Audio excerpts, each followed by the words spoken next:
I want to commend Congressman McBath and the other members who've worked on this bill. There are two options on this bill. One option is to vote for it, pass it, save some lives. The other is to offer thoughts and prayers. We've had enough thoughts and prayers. We continue to have thousands of victims of gun violence, people killed. Suicides, yes, but homicides. In Memphis, we've had quite a few lately. Man went into the grocery store, killed one person, shot a dozen others. Student went in elementary school or junior high school, student, like 8th grader, went into school and shot another student. 3 students outside of high school were shot just yesterday by another. If there is probable cause, which is a fairly, it's not the highest burden by far, but it's a burden that has to be met, and it means there's a probable cause, means a pretty good thought that somebody's going to do something, that somebody is going to commit an act of violence, homicide, suicide, whatever, against somebody else. And a judge, federal judge, not a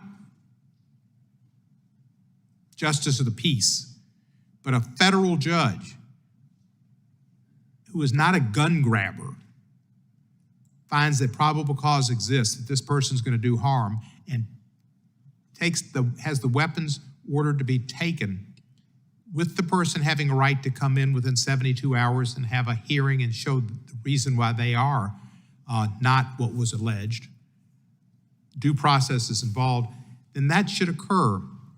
If there are issues or concerns, I would submit just a baseball, the tie goes to the runner. In these type of situations, the tie should go to person that would otherwise be the victim. You can't bring a life back. When they're gone, they're gone. Show me a case, please. We didn't have them in Memphis, where a good man or woman with a gun protected and stopped the use of a weapon.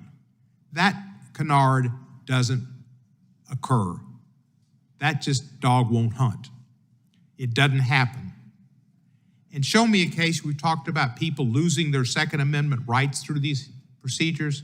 Show me a case anywhere, in any of those 16 states or anywhere, where somebody had their guns taken and then they were assaulted and shot by someone and couldn't defend themselves because their guns were taken from them.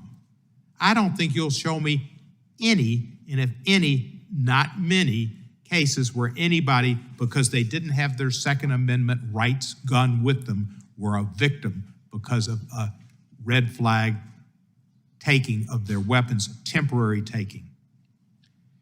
These are people on the cusp of committing a violent act against a person, themselves, or an animal for that matter. And those entities are being protected. We need to protect people. We need to protect people, not just give them thoughts and prayers. One of my colleagues and friends said something about being without your Second Amendment rights for 2 weeks. Go to your psychiatrist and let him tell you what Freud said about that. You can deal with it for 2 weeks. This is a good bill. It'll protect and save lives. There are not cases that you can show that indicate that these laws in the 16 states in the District of Columbia where they exist have caused people to lose their lives because they didn't have those weapons. There are situations where it can be shown that it protected somebody's life and health and or a pet's life or an animal's. So I'm proud to support this bill. I think we all should. Time is over for thoughts and prayers.